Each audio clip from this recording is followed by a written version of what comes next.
Hello दोस्तों, study with Durgesh channel पर आप सभी का स्वागत है। दोस्तों, आज हम जो है भूगोल में वृष्ट छाया प्रदेश पढ़ेंगे। यहाँ पे आप देख सकते हैं उत्तरी कर्नाटक है। यहाँ पे छाया जो है वृष्ट और तेलंगाना है, उधर विदर्भ है। ये वृष्ट छाया प्रदेश में इतने आते हैं।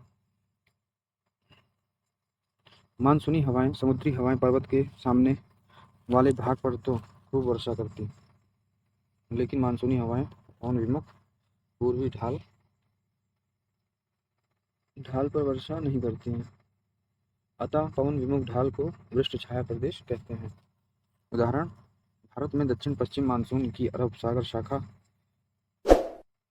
पश्चिमी घाट से टकराकर इसके पश्चिमी ढाल और पश्चिमी तटीय मैदान पर 250 सेंटीमीटर से भी अधिक वर्षा करती है, जबकि यही हवाएं पश्चिमी घाट को पार करके पूर्व यानी जो पूर्वी ढाल है वहां पर उतरते हैं तो ढाल पर स्थित क्षेत्रों में वर्षा नहीं होती है।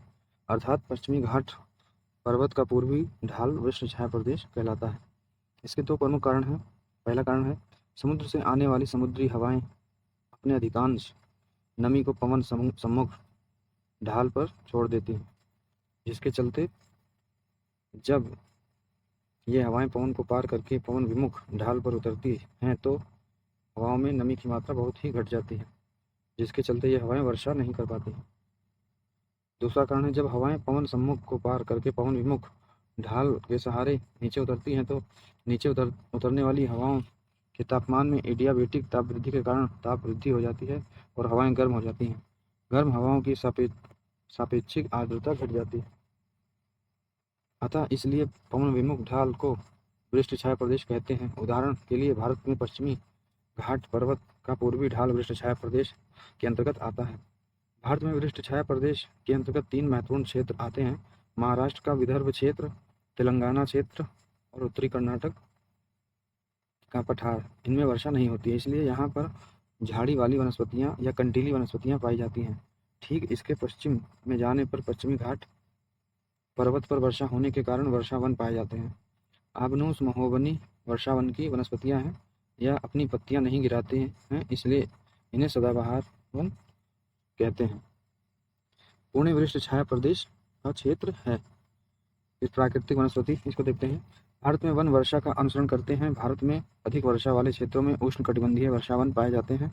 पूर्वोत्तर भारत का शिलांग पठार वाला क्षेत्र तथा पश्चिमी घाट का पश्चिमी ढाल वाला क्षेत्र या पश्चिम तटीय मैदान वाला क्षेत्र यह उष्णकटिबंधीय वर्षा वाला क्षेत्र है। यहाँ पर उष्णकटिबंधीय वर्षावन पाए जाते हैं। इन्हें सदाबहार वन भी कहते हैं। सदाबहार वन साल भर पत्तियां नहीं गिराते और वर्ष भर हरे भरे रहते हैं। सदाबहार बहुत ही घने होते हैं, सदाबहार वन जो होते हैं बहुत ही घने होते हैं। इनमें वृक्षों के साथ साथ बहुत सारी लताएं भी होती हैं। बहुत ही सघन होने के कारण इनमें सूर्य का प्रकाश भी धरातल तक नहीं पहुंच पाता है। कम वर्षा वाले क्षेत्रों में कंटीले वन या झाड़ियां पाई जाती हैं। उदाहरण: राजस्थान और प्रायद्वीपीय भारत का भीतरी भाग में पाए जाते हैं। यहाँ 70 सेंटीमीटर से कम वर्षा होती है। पश्चिमी घाट के पश्चिमी ढाल और पश्चिमी तटीय मैदान पर दक्षिण पश्चिम मानसून की अरब सागर शाखा 200 सेंटीमीटर से भी अधिक वर्षा करती है। इसके चलते इन क्षेत्रों में सदाबहार वर्षावन का विकास हुआ है या उष्णकटिबंधीय वर्षावनों का विकास हुआ है। तमिलनाडु के कोरोमंडल तट पर भी वर्षावन पाए जाते हैं। यहाँ पर उत्तर पूर्व मानसून से वर्षा होती है। यहाँ पर कृषि के लिए वनों को काट दिया गया है, इसलिए जितने सघन वन पश्चिमी तटीय मैदानों में पाए जाते हैं उतने कोरोमंडल तट मैदान पर उतने सघन वन नहीं पाए जाते। इसी प्रकार अरुणाचल प्रदेश को छोड़कर शिलांग पठार या मेघालय पठार पर वर्षावन पाए जाते हैं। यहाँ पर भी वर्षावन 200 सेंटीमीटर से अधिक वर्षा होती है, जबकि पश्चिमी घाट के पूर्वी ढाल पर पठारी भारत के भीतरी क्षेत्रों में कम वर्षा होती है। यहाँ पर कटीले वन व झाड़ियाँ पाई जाती हैं, क्योंकि यहाँ पर 70 सेंटीमीटर से भी कम वर्षा होती है। पश्चिमी घाट की पूर्वी ढाल पर वृष्ण छाया प्रदेश का विकास हुआ है। मानसूनी पवनें पश्चिमी घाट के पश्चिमी ढाल पर तो खूब वर्षा करती हैं, लेकिन जैसे ही पश्चिमी घाट के पूर्वी ढाल में प्रवेश करती हैं वर्षा अचानक कम हो जाती है। वृष्ण छाया प्रदेश का विकास हुआ है और इस वृष्ण छाया प्रदेश में महाराष्ट्र के विदर्भ क्षेत्र में, तेलंगाना, कर्नाटक, आंध्र प्रदेश में कंटीले वन व झाड़ियाँ पाई जाती हैं, क्योंकि यहाँ वर्षा कम होती है। वनस्पतियों की महत्वपूर्ण गुण यह है कि पर्यावरण की दशाओं और जल की उपलब्धता के आधार पर स्वयं को ढाल लेते हैं। उदाहरण के लिए अधिक वर्षा वाले क्षेत्रों में अधिक वर्षा जल है, जिस कारण वर्षावनों में अधिक चौड़ी पत्तियां होती हैं। यह वृक्ष अपनी चौड़ी पत्तियों के माध्यम से भूमिगत जल का वाष्पोत्सर्जन करते हैं और इस प्रकार पर्यावरण में नमी की मात्रा बनाए रखते हैं। यही कारण है जहाँ चौड़ी पत्ती वाले वन हैं वहाँ वर्षा अधिक होगी। इन क्षेत्रों में इन वनों द्वारा पर्यावरण में पर्याप्त नमी बनी रहती है, जबकि कम वर्षा वाले क्षेत्रों में पश्चिम भारत में और पठारी भारत के भीतरी भागों में वनस्पतियों ने स्वयं को बचाने के लिए अपनी पत्तियों को कांटों में तब्दील कर दिया है ताकि वाष्पोत्सर्जन कम हो और वो जीवित रह सके। कांटे वास्तव में पत्तियों का दूसरा रूप है। हिमालय के तराई क्षेत्र में उत्तर प्रदेश से तमिलनाडु तक, मध्य प्रदेश से झारखंड तक वर्षा मानसूनी होती है। मौसमी वर्षा के चलते इन क्षेत्रों में उत्तर प्रदेश से तमिलनाडु और मध्य प्रदेश से झारखंड तक अर्थात भारत के भीतरी भागों में वर्षा मानसूनी होती है। यहाँ वर्ष भर वर्षा प्राप्त नहीं होती, जिसके चलते इन क्षेत्रों के वृक्ष सर्दियाँ बीत जाने के बाद ग्रीष्म ऋतु के आगमन के ठीक पहले अपनी पत्तियां गिरा देते हैं। कारण शीत ऋतु के बाद ग्रीष्म ऋतु के आगमन के ठीक पहले इन क्षेत्रों में वायुमंडल में सापेक्षिक आर्द्रता घट जाती है, जिसके चलते वाष्पोत्सर्जन से बचने के लिए इन क्षेत्रों के वन अपनी पत्तियां गिरा देते हैं। इन वनों को पर्णपाती वन या पतझड़ वन या मानसूनी वन कहते हैं। पर्वतीय वन वर्षा का अनुसरण नहीं करते हैं। यहाँ पर्वतीय ऊंचाई वन ढाल का अनुसरण करते हैं, क्योंकि यहाँ ऊंचाई बढ़ने के साथ तापमान में गिरावट आती है। यहाँ पे आप देख सकते हैं जैसे मैंने बना रखा है, ऊंचाई बढ़ने के साथ साथ तापमान में परिवर्तन होता है, जिसके चलते सीमित क्षेत्र में ही जलवायु में परिवर्तन देखने को मिलता है। ऊंचाई जलवायु में संशोधन कर देती है। उदाहरण के लिए अफ्रीका में केनिया देश में माउंट केनिया उष्णकटिबंधीय जलवायु क्षेत्र होने के बावजूद माउंट केनिया के शिखर पर बर्फ पाई जाती है। यही कारण है कि हिमालय के तराई क्षेत्रों में सदाबहार या वर्षावन पाए जाते हैं और ऊंचाई पर जाने पर शीतोष्ण वन पाए जाते हैं और ऊंचाई पर जाने पर कोणधारी वन पाए जाते हैं और ऊंचाई पर जाने पर टुंड्रा या अल्पाइन वन पाए जाते हैं। उदाहरण काई घास लिचेन टुंड्रा वन के उदाहरण हैं। देवदार शीतोष्ण वन है। वर्षावन अंडमान निकोबार के 75% क्षेत्रों पर वर्षावन पाए जाते हैं। फिर भारत में मुख्य रूप से 5 प्रकार के वन पाए जाते हैं। उष्णकटिबंधीय वर्षावन सदाबहार वन। जिन क्षेत्रों में तापमान अधिक होता है और वर्षा 200 सेंटीमीटर से अधिक होती है वहाँ उष्णकटिबंधीय वर्षावन पाए जाते हैं। क्योंकि वर्षावन के क्षेत्रों में वर्षा लगभग वर्ष भर होती है, इसलिए यहाँ के वन हरे भरे होते हैं तथा वृक्ष पत्तियाँ गिराते नहीं हैं, इसलिए इन्हें सदाबहार वन भी कहते हैं।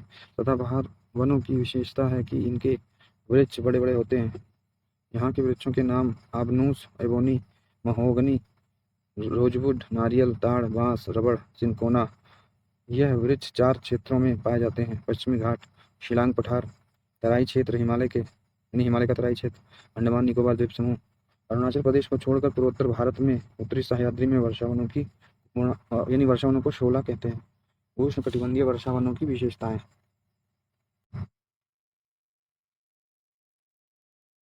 इनकी विशेषताएं हैं, पहला है लंबे वृक्ष, दूसरा है बहुत ही सघन वन होते हैं, तीसरा जीवों व वनस्पतियों की विविधता और चौथा कठोर लकड़ी के भंडार। कठोर होने के कारण इनका उपयोग आर्थिक रूप से सीमित है। उष्णकटिबंधीय मानसूनी या पतझड़ वन। मानसूनी वन देश के भीतरी भागों में उत्तर प्रदेश से लेकर तमिलनाडु तक पाए जाते हैं। इन क्षेत्रों में 100 सेंटीमीटर से 200 सेंटीमीटर के बीच वार्षिक वर्षा होती है। उन क्षेत्रों में उष्णकटिबंधीय मानसूनी वन पाए जाते हैं। मानसूनी वन देश के भीतरी भागों में पाए जाते हैं जहाँ मानसूनी पवनों द्वारा मौसमी वर्षा होती है। यह वन उत्तर प्रदेश से लेकर तमिलनाडु तक और मध्य प्रदेश से लेकर झारखंड तक विस्तृत है।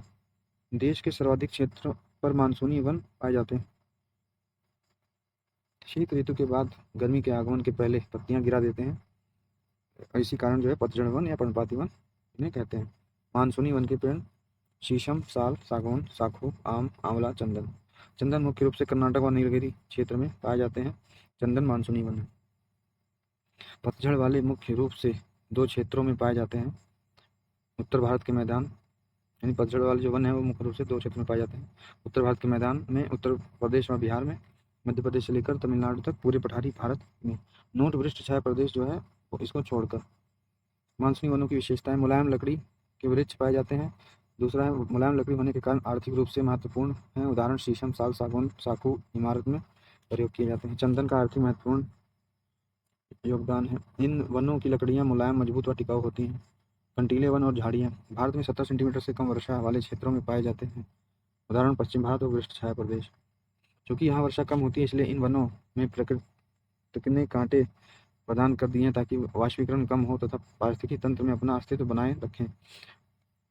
यहाँ के मुख्य वृक्ष हैं बबूल, खजूर, नागफनी, खेजड़ा, बेर और करील। यह वन मुख्य रूप से 2 क्षेत्रों में पाए जाते हैं, पंजाब, राजस्थान, पश्चिमी उत्तर प्रदेश, गुजरात। वरिष्ठ छाया प्रदेश इसके अंतर्गत मध्य प्रदेश के इंदौर से लेकर आंध्र प्रदेश के करनौल जिले तक एक अर्धचंद्राकार पेटी में कंटीली झाड़ियाँ पाई जाती हैं। कानपुर, कोलकाता, पटना और इलाहाबाद में सबसे कम वार्षिक वर्षा कहाँ होती है? तो कानपुर में होगी। यहाँ पे बीच में कुछ क्वेश्चन है, उनको देखते हैं। अरावली, पश्चिमी घाट, शिलांग पठार और शिवालिक इनमें से किस पर्वत के सहारे पर्वतीय वर्षा नहीं होती? तो अरावली में नहीं होती है। मेरे भारत में सबसे कम वर्षा लेह में होती है, सिंधु नदी के तट पर 10 सेंटीमीटर वार्षिक। लौटता मानसून किस सागर या समुद्र से आर्द्रता ग्रहण करता है? बंगाल की खाड़ी से। पूर्वोत्तर भारत के मीठे पानी की सबसे बड़ी झील लोकटक, मणिपुर। वेलिंगटन द्वीप किस झील में है? केरल के वेम्बनाड झील में। किस राज्य की झीलों को कयाल नाम से जाना जाता है? केरल। नागिन झील किस राज्य में है? जम्मू कश्मीर। नौकुचिया ताल व खुरपाताल नामक झील किस राज्य में है? उत्तराखंड। कौन सी झील विवर्तनिकी क्रिया से निर्मित है? वुलर झील। किन्हीं 3 अनूप यानी लेगून झीलों के नाम बताइए? तो इनका नाम है चिल्का, आंध्र प्रदेश, पुलिकट, अष्टमुदी, वेम्बनाड। चिल्का जो है उड़ीसा में है, आंध्र प्रदेश में पुलिकट, अष्टमुदी, वेम्बनाड। पेन्ना नदी किस राज्य के तट पर है? मुहाना बनाती है आंध्र प्रदेश। हिंडन किसकी सहायक नदी है? यमुना नदी की। ये देखिए बीच में हमने थोड़े चार्ट बनाए, इसको देख लीजिए आप। जो है शीतोष्ण चौड़ी पत्ती वाले पेड़ जो है देवदार, ओक, बर्च, मैपिल। पूर्णधारी वन जो है चीड़, स्प्रूस, सनोवर, ब्लू पाइन। टुंडा वन में काई, घास, लीचेन। यहाँ पे आप देख सकते हैं सदाबहार और वर्षा वन या पतझड़ वन 1500 मीटर की ऊंचाई तक पाए जाते हैं। फिर ये 2500 मीटर की ऊंचाई से पाए जाते हैं। चीड़ 4500 तक और 4500 से 4800 के बीच में टुंड्रा वन पाए जाते हैं। हिमालय पर ऊंचाई के बढ़ते क्रम में वृक्षों के नाम। शीतोष्ण चौड़ी पत्ती वाले वन पाए जाते हैं, उदाहरण देवदार, ओक, बर्च, मेपिल। 2500 मीटर से 4500 मीटर ऊंचाई के बीच में कोणधारी वन पाए जाते हैं, उदाहरण चीड़, सप्रुस, फर, सनोवर, ब्लू पाइन। 4500 से 4800 मीटर की ऊंचाई पर टुंड्रा वनस्पति पाए जाते हैं, इसके अंतर्गत काई, घास, लीचेन वनस्पति आती हैं। देवदार वृक्ष मुख्य रूप से हिमाचल प्रदेश की विशेषता है। पश्चिमी हिमालय के 3 राज्यों जम्मू कश्मीर, हिमाचल प्रदेश, उत्तराखंड की शीतोष्ण जलवायु की पेटी में शीतोष्ण चौड़ी पत्ती वाले वन पाए जाते हैं। हिमालय पर 4800 मीटर की ऊंचाई से ऊपर जाने पर कोई वनस्पति नहीं मिलती है, क्योंकि हिमालय पर बर्फ ही बर्फ है। तो दोस्तों ये रहा हमारा वीडियो कैसा लगा बताएं। इसके बाद हम जो है दक्षिण भारत का वन किस प्रकार है उसको देखेंगे। तो यहाँ पर हमने एक वीडियो कर दिया ताकि वीडियो ज़्यादा लंबा ना हो, तो इसलिए हम एक पार्ट इस बना लिए, उसको नेक्स्ट पार्ट में दक्षिण भारत का वन कर लेंगे। तो ठीक है दोस्तों, चलते हैं। वीडियो को लाइक करें, चैनल को सब्सक्राइब करें। जय हिंद, जय भारत, धन्यवाद।